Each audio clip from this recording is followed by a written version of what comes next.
Yo, YouTube, what's up with your boy, Sports and Fitness Rants? I'm back, guys. Click that like button, subscribe to my channel. What's up, y'all? Welcome back, and welcome to another edition of Forgotten Teams. That's right, guys. I fell off with the Forgotten Teams edition for a while, but I'm back, guys, and I'm going to continue with a new team for the Forgotten Team series. I started doing those Forgotten Team series some months ago. I got a little sidetracked from it, but I want to talk about the Utah Jazz in this one, guys. The 1996 to the 1998 Utah Jazz. I want to specifically highlight that team as a forgotten team of the 90s. And I told you guys that I started this series because I wanted to put some respect on some of the players of the 80s and the 90s. And, you know, we all know that a lot of these guys have been getting, disrespected, and they've been getting all kinds of things said about that era, and that these guys weren't that good, this and that, because they're trying to bring down Michael Jordan's era, his competition, right? But in this series that I've done on Forgotten Teams, this is what we want to focus on. We want to highlight some of these lesser-known teams that people have forgotten about because, they didn't win the championship, right? So no one talks about them anymore. But not only that, the teams, I want to talk about some of the players that don't get mentioned many times. They've been forgotten. So you guys know what to do. Turn that volume all the way up. Hit that play button, man. This is going to be a good video, guys, man. Forgotten Teams, Utah Jazz, 1996 and 1998. And let's roll. So, yes, guys, the Utah Jazz, they're a forgotten team. The 1995-96 Jazz and the 1997-98 Jazz, that 3-year window there, right? That's what we want to focus on. But before we do that, we have to start early in the 90s, right? We got to start in 1990, the 89-90 season. Why is that? Because that was the first year that Jerry Sloan took over as the head coach. The first full season he took over, I believe he came in maybe halfway through the season the year before, but the 89-90 season was his first full season as a Utah Jazz head coach. And from that moment on, the Utah Jazz would just be a very consistent playoff contender, a challenger in the Western Conference every single year in the 1990s, guys, right? They would be battling against teams like the Seattle Supersonics and the Golden State Warriors and the Houston Rockets, right? Teams like this, the Portland Trail Blazers, the San Antonio Spurs, right? So when Jerry Sloan took over, that's really when the Utah Jazz, like I said, became more of a consistent threat. And in 1992, they would make their first Western Conference Finals. And in 1992, they would lose to who? The Portland Trail Blazers that faced the Bulls in the NBA Finals, right? A very good Portland Trail Blazers team. But that would be the beginning. From about 1992, guys, to 1998, the Utah Jazz would make 5 Western Conference Finals, guys. 5 in about, 7 seasons that was. The only years that I believe that they missed the Western Conference Finals, guys, I believe was 93 and 95. I believe those are the only 2 years that they did not make the Western Conference Finals, guys. You're talking about 5 years in the Western Conference Finals in 7 seasons, man. That's consistency. That's what Jerry Sloan brought to the Utah Jazz. That's what they were missing, really, was the coaching. And when we think about the Utah Jazz from 1996 to 1998, right, those 3 years there, why do I highlight those 3 seasons? Well, obviously, right, when we think of the Utah Jazz, right, most people think about Stockton and Malone. They think about them in the 97 finals and the 98 finals, right, those back-to-back appearances. That's what most people think about. However, the Utah Jazz have been knocking on the door for years. Like I said before, guys, right, they were in the Western Conference Finals in 92. They were there again in 1994, losing to the Rockets. And then they would make the Western Conference Finals in 96, right, before they would break through in 97 and 98. So the Utah Jazz were coming for years, guys. This was a build-up because we must remember something about the Western Conference in the 90s, guys. You're dealing with teams like the San Antonio Spurs, led by David Robinson and Sean Elliott, Avery Johnson, and, guys like that. And you also had, right, the Houston Rockets with Hakeem Olajuwon and Otis Thorpe and Vernon Maxwell and Kenny Smith. A solid team, right? Robert Horry and Mario Elie. You had to deal with teams like the Portland Trail Blazers with Clyde Drexler and Terry Porter and Jerome Kersey and Buck Williams, right? I've done a Forgotten series on those Portland Trail Blazers teams of the early 90s. They were very formidable. You also had to deal with the Seattle Supersonics, right? Led by Gary Payton, Sean Kemp of the 90s, right? They were a tough team with Nate McMillan and guys like that, Sam Perkins. These are some tough teams in that mid to late 90s, guys. You also had teams like the Phoenix Suns in there in the Western Conference, right? You think about the Phoenix Suns with Charles Barkley and Kevin Johnson. They were a formidable team. So these are all the teams that the Utah Jazz was constantly battling against. We have to think later on, right, in that Western Conference. Teams like the Los Angeles Lakers with Shaq and Kobe. The San Antonio Spurs would acquire someone like a Tim Duncan in 1998. The Western Conference was stacked, guys. You know, this is why I do these series videos on the forgotten teams, because once you start talking about these teams, then you start to realize how talented and how deep the 90s era was, how many great players there were, how many really good teams there was in that era, right? With great players on them. I mean, think about some of the players I just mentioned, some of the teams I just mentioned, guys. This is the 90s. So in 1996, right, guys, the thing about the Utah Jazz, before we go to 96, the thing about the Utah Jazz, guys, that we have to remember is that over those years, it was the consistency, right, of the roster, right? We always think about Stockton and Malone, but they also had guys like a Jeff Hornacek, who I believe came there in 1994, the 94 season. You had a guy like a Byron Russell who they drafted in the 1993 draft, right? So these were your core players, right? You always had Stockton Malone there, right? But now you had someone like a Jeff Hornacek, a Byron Russell. You drafted an Adam Keefe. You brought in a Antoine Carr. These were the players that the Utah Jazz would start to bring in, right, in the 1994 season, right? 1995, right? These guys are playing together, developing some chemistry. And then in 1996 now, with the additions of a Howard Isley, a Shandon Anderson, who they would get in the draft, these guys would start to emerge and they would start to develop a nice team and a nice team chemistry evolving. So in 1996, the Utah Jazz would make the Western Conference Finals. They would go 7 games against the Seattle Supersonics, who won, I believe, 64 games that season, I believe, right? We all know the Seattle Supersonics that played the Chicago Bulls in the finals that year, man. A very tough team, right? Same thing for Seattle Supersonics. They were knocking on the door, too. They were always battling against the Rockets, battling against the Spurs, battling against the Jazz, battling against the Portland Trailblazers. The Seattle Supersonics, man, they started to mature. Guys like a Gary Payton, a Sean Kemp. They started to build pieces like a Sam Perkins, a Nate McMillan. They would build around these guys, a Detlef Schrempf, right? They would start to emerge. And that was a great 7-game series. The thing about that 7-game series is that was where Gary Payton would emerge, right? He was the defensive player of the year that season, and he would put a very good defensive effort on John Stockton, forcing Stockton to struggle in that series, and they would beat the Utah Jazz in a 7-game series. So we think about the next year, right? The Utah Jazz would finally break through. However, when we think about the Utah Jazz, a lot of people try to downplay the Utah Jazz as the Chicago Bulls' easiest opponent. They weren't that great, blah, blah, blah, this and that. And when you think about the Utah Jazz in 1997, going to back-to-back NBA Finals, like I said, going to 5 Western Conference Finals in 7 years, 3 straight trips to the Western Conference Finals, they were a very formidable team, a very well-coached team. They were like a well-oiled machine. And by 1997, the continuity was there with a Jeff Hornacek, a John Stockton in the backcourt, right? Guys like a Byron Russell, Karl Malone, a Greg Ostertag, who they would get in the draft. They would start to develop some chemistry and some continuity.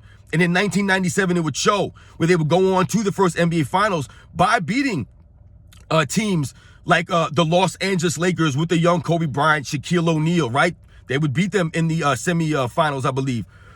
So when we think about these things, the Utah Jazz were one of those teams what made them very tough was, like I said, the years that they were together, right? Not just Stockton and Malone, but the other years, the guys, they were starting to be together 2, 3, 4 years now. And in 1997, like I said, they were in a very tough series against the Chicago Bulls. I mean, we think about the 1997 finals, guys. If Jordan doesn't have that extraordinary flu game, right, quote unquote, the flu game in 97 in that game 5, the Bulls probably do not win that series, guys. That was a huge game on the road in Utah. A lot of people were picking Utah Jazz to win that game, to win that series with that win. But Jordan had to put on one of the heroic efforts. We think about game 1 of that series. Michael Jordan hitting a buzzer beater, right, with the score tied, right? Michael Jordan hitting that shot at the end of the game. So this was a very tough series. When we think about 97 and 98 overall, guys, and you think about the Utah Jazz going back to next season, the Utah Jazz beat I believe in 97, guys, in the Western Conference Finals, they beat the Houston Rockets with Charles Barkley, Hakeem Olajuwon, and Clyde Drexler, if I remember correctly, guys. And then again in 1998, they would beat that same Rockets team in the first round. Now, granted, all these guys are getting older now. Karl Malone's getting older. John Stockton's getting older. Hakeem is getting older. Clyde Drexler, Charles Barkley. All these guys are getting in the tail ends of their careers. But they're still playing at high levels. They're still competing at high levels with each other. And the Utah Jazz would beat the Rockets team again in the first round. Then in the second round, I believe they beat the San Antonio Spurs in the second round with Tim Duncan and David Robinson, guys. And then in the Western Conference Finals, they would go ahead and sweep Shaquille O'Neal again and Kobe Bryant. Again, they would beat him. Remember, they beat him the year before, 4-1 in the semifinals, guys. That's right, 2 years in a row, they would beat Kobe and Shaq, the young Kobe and Shaq, a prime Shaq. And they would beat, like I said, David Robinson and a young Tim Duncan. They would beat Hakeem Olajuwon, Charles Barkley, and Clyde Drexler in that first round. Think about that gauntlet. And then they had to face Michael Jordan, Scottie Pippen, and the Chicago Bulls in the finals. Man, the Utah Jazz were a very formidable team, man. They beat some really good teams, some really good competition on the way to those two finals. So when people try to say the Utah Jazz weren't that great and Michael Jordan's competition wasn't that great in the finals, I mean, my goodness, guys, look at the teams that the Utah Jazz had to beat. Not only the teams that they beat in 97 and 98, but the teams that they were facing from 1992 on. I mean, they were just facing these teams with legends on them. David Robinson in the Spurs, Hakeem in the Rockets, Shawn Kemp, Gary Payton in the Sonics, Clyde Drexler in the Portland Trailblazers, Kevin Johnson in the Phoenix Suns, and Charles Barkley in the Phoenix Suns. I mean, my goodness, you're talking about some crazy players. Tim Hardaway, Chris Mullin in the Golden State Warriors in the Western Conference. I mean, man, guys, that Western Conference was stacked, and it was just Utah Jazz's time. Like I told you, they were knocking on the door, and finally they emerged, right? With some of the role players coming through, developing the Shandon Andersons, the Byron Russells, right? Getting veteran role players to come in like a Jeff Hornacek, an Antoine Carr. You know what I'm saying? Getting a young big man like a Greg Ostertag, who just was a big body just to clog up the lane there. And once again, they were coached by one of the greatest coaches that doesn't really get a lot of love, Jerry Sloan, who teams they mirrored him and his play style. If you know anything about Jerry Sloan and his play style, he played, I believe, in the 70s for the Chicago Bulls. He was a hard-nosed defensive player, just a gritty guy, and that's the way the Utah Jazz were. The Utah Jazz, the reason what made them so tough, or one of the reasons why they were so tough in the postseason especially, number one, they had a great home court advantage. That Utah crowd was crazy. A lot of people don't mention that much, but the crowd was nuts. Michael Jordan often talked about the Utah crowd. It was one of the hardest places for them to play. But also with the Utah Jazz is that when you think about the Utah Jazz, and like I said, it was hard for you to play there, but also, like I said, the continuity of the Utah Jazz, right? That they had, the way that they were coached, the way that they played, they were gritty. They weren't going to beat themselves. You had to go out there and beat them. That's what it was tough, a hard thing about them, right? They got better in the postseason because in the postseason, the games would slow down, right? It would come over a half-court game. That fell right into Utah Jazz hands. They love those kind of games, making it ugly, those low-scoring games. That's why teams like the Lakers, they didn't want to face a team like the Utah Jazz in the postseason. Guys like John Stockton and Jeff Hornacek, Karl Malone, these guys make the game ugly. The Brian Russell, right? They're getting scrappy, and Antoine Carr, and Adam Keefe, or Greg Foster. So their defense actually got better in the postseason because the game slowed down, became more of a half court, right? And Utah Jazz's execution on the offensive end was second to none, right? The pick and roll, the execution. That's why they were hard to beat. Right? At the end of games, executing. They were out executing the Lakers at the end of these games. The Lakers were young, and Stockton and Malone was just pick and rolling them to death. Before I end this, I don't want this video to go too long, guys, but when we think about the Utah Jazz from 1996 and 1998, like I said, guys, they were knocking on the door for years, going to 5 Western Conference Finals in 7 seasons, battling a very tough Western Conference, guys. John Stockton, Karl Malone, they don't get a lot of love, especially guys like John Stockton. And one of the reasons they don't get a lot of love is because they never won a championship. And yes, that's why they're in the Forgotten Teams, series that I do. They're a forgotten team because they didn't win, right? They didn't win the championship. But they were still a great team. And they still had some great players on there. And this is why I do this series, man. Someone like a John Stockton, for example, guys, we have to think about something. Wherever you have him ranked on your all-time point guards list, doesn't really matter. I never really thought about where I would have him ranked. If you had him top 5, I wouldn't be mad. But we must remember something about John Stockton, guys. Number one, he played the point guard role probably better than anybody in the history of the game as far as just pure point guard play. Almost to a fault, in my opinion, John Stockton to me was passive, too passive sometimes to me. Only taking 8 or 9 shots, 7 shots, when he should have been taking probably 11, 12, 13 shots more consistently. But that wasn't the way he played the game. There's nothing wrong with that. But when we think about John Stockton, we must also think about the era he played in, the kinds of players he was playing against at that point guard position. Think about the 80s guys. John Stockton came in, right, in the same draft class as Michael Jordan, 85, right, or 84 draft class, 84-85 season.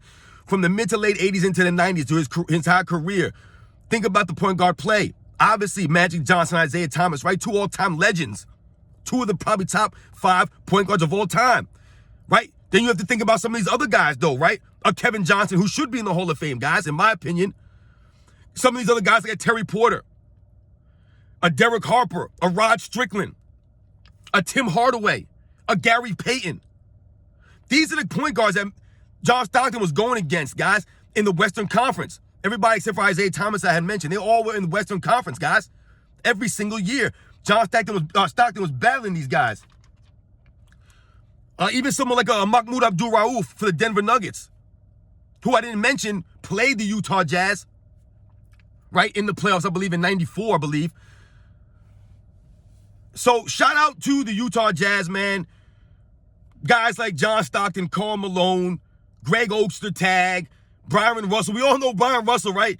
He's the guy who had the shot hit against him, right, by Michael Jordan at the end of Game 6 in the 98 Finals, guys, right? He's infamous for that. But he was a hard-nosed, player on the defensive end, right? He gave effort. And he helped those Utah Jazz teams. He was a key role player for those Utah Jazz teams. Guys like Jeff Hornacek, who don't get a lot of love. Jeff Hornacek is one of the great shooters in NBA history, guys. Back-to-back three-point contest champion. Just one of the great shooters. A solid, gritty defensive player. A lot of people like to mock Jeff Hornacek, or they'll try to say that Jordan was guarded by Jeff Hornacek like it was a knock on Jordan. Jeff Hornacek, watch the film. Watch the film, 97-98 Finals. Watch the film of Jeff Hornacek playing defense against Michael Jordan. The effort was there. I told you these guys studied Michael Jordan, man. Jerry Sloan had these guys watching film. These guys were prepared, man. These guys weren't half-stepping out there. Shout out to those guys. Shandon Anderson. Said Antoine Big Dog Carr. Greg Foster. Adam Keefe. These guys were just hustle guys. Make the game ugly. Come in there, foul you hard. Hustle on the rebounds. Shout out to Jerry Sloan. Rest in peace, man. One of the all-time great coaches. Doesn't get a lot of love. The Utah Jazz were formidable, man. They were tough. There were a lot of people picking them to win one of those NBA Finals, guys. They were not just there by accident. They earned that. The problem with the Utah Jazz, guys, I'll end it on this. The problem with the Utah Jazz is that they always had other players have big moments against them, right? You think about, I told you, they were in the Western Conference Finals, guys, in 1992. One of the reasons that they lost that Western Conference Finals, one of the reasons was because Terry Porter went out of control. I think he averaged 27 points a game or something in that Western Conference Finals, guys. Terry Porter. Like I told you, Terry Porter is a very good point guard, very underrated, but averaging 27 points a game, that was not Terry Porter. I believe he averaged more points than Clyde Drexler in that Western Conference Finals, guys, if I'm not mistaken. So that was one thing right there. Like I said, just someone playing out of their mind, rising, right, playing big in a big moment. I told you guys about the 1996 Western Conference Finals. Gary Payton, Sean Kemp, they put on the show. Gary Payton played amazing defense on John Stockton. John Stockton, like I said, was getting up there in age at that point, right? Gary Payton was young, fresh dog, winner of the Defensive Player of the Year award. And these guys had a great series. The Houston Rockets in 1994. Hakeem Olajuwon, Kenny Smith, Sam Cassell, these guys having big moments. Robert Horry, guys stepping up. That was the problem with the Utah Jazz. We think about, like I just mentioned before, Michael Jordan in the flu game in Game 5 in 97. Game 1 of 1997, Michael Jordan hitting the game winner. We think about the end of Game 6. I mean, think about that. That was Michael Jordan. Those two finals, I believe, out of the 12 games they played, guys, I believe 9 of those games were single digits. And I believe 5 of them were one-possession games. Think about that. All those games were close except for 2. That was the problem with Utah Jazz, man. So shout out to the Utah Jazz, man. 1995-96 to 1997-98, man. Just always knocking there on the door, man. They just never got over the hump, man. They're a forgotten team of the 90s, man. And I'll catch you guys on the next one.